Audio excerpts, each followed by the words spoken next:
Welcome back to Bumblebee. I'm your host, Kyle McWaters. Dude, I feel like my whole life I was destined to be a pirate, you know? I got the earrings, I'm blind in one eye, I did the little curl thing on the mustache. Would have been perfect. But these dudes, yeah, they were the real deal.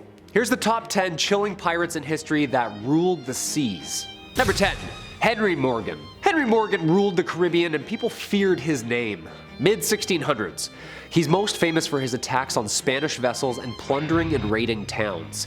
He had a powerful Jamaican fleet, and folk stories claim that he may have overtaken more than 300 vessels and ships during his entire life as a pirate.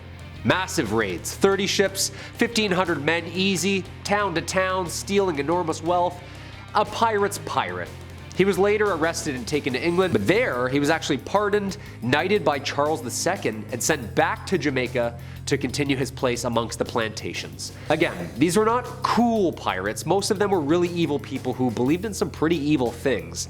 But again, I'm not going to start judging a pirate on doing bad things. It's a pirate, so. Number 9, Captain Kidd. As always, if you dig this video, comment down below what other pirate tales you know of. Maybe we got a part 2 brewing. Who knows? Scottish sailor William Kidd, aka Captain Kidd, born around 1645. Kidd was a privateer with the British and was even commissioned to arrest other pirates. Dude, that's sick. Just like a pirate vigilante out there. Kind of being a pirate when he wants type deal, you know? Kidd famously captured a huge ship, the Quito Merchant, in 1698, filled to the brim with gold, silver, silk, satin, you name it. He was officially a pirate. Although he didn't like being called that. He considered himself the Robin Hood type pirate. He even made his men give back stolen things that he didn't okay. So Kidd left the Caribbean, traveled to New York to clear his name, but when there, he was arrested for being a pirate and ultimately tried and executed. His body was on display from the banks of the River Thames as a warning to other pirates. That's just barbaric. Like, is that really necessary? Number 8. Bonny. Anne was an Irish pirate operating out of the Caribbean and one of the few infamous female pirates in recorded history. She grew up, married a nice sailor, and moved to Nassau, Bahamas. There she met and fell in love with the infamous pirate John Calico Jack Rackham and took on a life of pirating and plundering the 7 seas with him. Dude, that's sick. Why aren't there like 14 movies about her? She met another pirate, and the small crew of 3 grew to one of the most infamous and revered outfits of the oceans.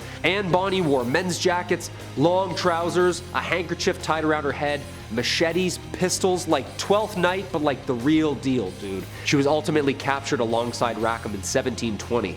The crew was sentenced to death, but Bonny, being pregnant at the time, was pardoned for about 9 months. Number 7, Mary Read, aka Mark Read, was an English pirate born in 1685 and among the few women known to have been convicted and engaged in piracy at the height of the golden age of pirates. Again, like Anne, she was a toughie. From the age of 12, she found herself disguising herself to work on ships as a gunner, laborer, and gunpowder handler. Read's ship was unfortunately taken by pirates, whom she willingly joined, but then rejoined her crew in a mutiny. In 1720, she then met and joined pirate Calico Jack and his companion, Bonny, who both believed her to be a man. She joined the crew and eventually gained the love and trust of both of them, and her time as a pirate was successful but short-lived. Although Jack Rackham was swiftly executed, both Read and Bonny were pregnant and received delayed sentences. Yeah, again, where are the movies? Number 6. Henry Avery, aka the Arch Pirate, aka the King of Pirates. Avery was famous for being one of the few pirate captains to escape with his loot without being arrested or killed in battle. Mid-1690s, Avery's pirate career only lasted 2 years though. His exploits captured the public's imagination so fast that it inspired others to become pirates and spawned tons of literary works around him. That being said, he wasn't like a cool badass pirate. This guy was rotten. Like, did things that are terrible to people. It's cool and all being a pirate and stuff, but it's not all Jack Sparrow type stuff all the time. This guy was feared by the feared people, you know? He was cruel. His fate was never known as he was captured. He just kind of disappeared. Number 5. Howell Davis. Howell Davis was a Welsh pirate born in 1690. His pirate career lasted only 11 months, from July 1718 to June 1719, when he was ambushed and killed. His ships were the Cadogan, the Buck, the St. James, and the Rover. Davis captured more than 15 English and French ships in those 11 months. Whoa. Having enjoyed the short career, this young pirate captured the entire Caribbean's attention with his navigational skills and daring nature to take on ships much larger than his own. He was pretending to be a legitimate privateer, commanding naval ships until he snuck on and held them up. He would fly black flags from ships in the area to pretend that he had a bigger fleet. When he tried to kidnap the governor of Portugal, acting like he was a Royal Navy pirate hunter, they caught on though, and he was ambushed. Ballsy pirate, very ballsy. Sneaking around all Assassin's Creed Black Flag style ship to ship. Dude, I love it. Number 4, Bartholomew Roberts. Bartholomew Roberts, aka Black Bart, born 1682, was a Welsh pirate who raided ships in the Americas and West Africa early to the mid-1700s. When I say he raided ships, I mean he was the most successful pirate during the golden age of piracy if we are measuring how many vessels were actually stolen. He captured, looted, and kept over 400 ships. That's like 400 battles. 400 times he was like, hey, yeah, we're gonna take your ship, okay? His largest flagship was a 40-cannon behemoth. It was sailed by over 200 men. The ship could fight off any British Royal Navy ship at the time. A notorious pirate. He was young when he started pirating too, learning under Howell Davis on how to actually pirate. He was a natural. He came up with pirate codes too. No talking about money, no fights on the ship, everybody has a say. He learned the do's and don'ts, and then he pretty well captured the entire region of the Caribbean and West Indies. Yeah. Number 3, Calico Jack. Calico Jack, John Rackham, was one of the most unique pirates during the golden age of piracy. Born in England, not very charismatic, and failed to get an enormous wealth, but what he did go down in history for was his flag designs and for his 2 female pirate crew members / love interests whom he shared romantic relationships with, camaraderie with, and sword fights back to back with. He started on a small crew pirating small vessels until he stole a much larger ship named the Kingston and became the captain of his crew. While in port, he met a young lady by the name of Bonny, a married woman whom he'd run off to sea with. The flag commonly associated with Rackham depicts the classic white skull above crossed swords on a black background, and Rackham is credited with inventing and designing the quote, Jolly Roger first design. Dude, artist, lover, pirate, again, where are these movies? Number 2, Ching Shih.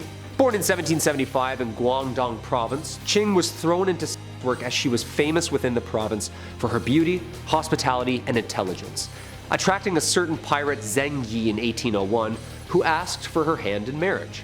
She agreed, but only if she was paid a heavy price and she could command his ship and crew. She began implementing strict guidelines about equality, status or sex aside. Ching took full control with progressive policies, and even other fleets joined her pirate empire, creating the largest pirate fleet in history known as the Red Flag Fleet. We're talking thousands she commanded. She had 3 rules. If you sneak off, you're out.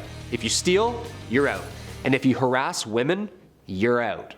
Coined the Pirate Queen, Ching even broke up the Confederation in 1810 and negotiated a deal with the Chinese government. The pirates were pardoned for their crimes, allowed to keep their vessels, and even had a place amongst the Chinese army. And coming in at the number 1 spot, of course, Blackbeard. Edward Teach, born 1680 in Bristol, England. He's probably the most infamous and revered pirates on this list and in history of the 7 seas. Blackbeard intimidated enemies by coiling smoking fuses into his long braided facial hair and by slinging multiple pistols and daggers across his chest. Can you imagine? This guy must have been terrifying to look at. In 1717, he captured a French ship, renamed it the Queen Anne's Revenge, and decked it out with about 50 guns. With that firepower then, he blockaded the port of Charlestown, South Carolina, holding the entire town at ransom until the residents met his demands for their huge supply of medicines. After laying low after holding up a town, Blackbeard was then killed in battle by the British Navy out for his arrest. Legend says that he had 20 stab wounds and 5 bullet wounds before finally sinking to Davy Jones' locker. His head was suspended from the bow of the enemy ship and then placed upon a spike at Chesapeake Bay for years, warning other pirates of his capture and demise. Dude, dark times, huh? Thanks for watching Bumblebee. Make sure to hit that thumbs up button if you enjoyed that video. I've been Kyle McWaters. We'll see you next time.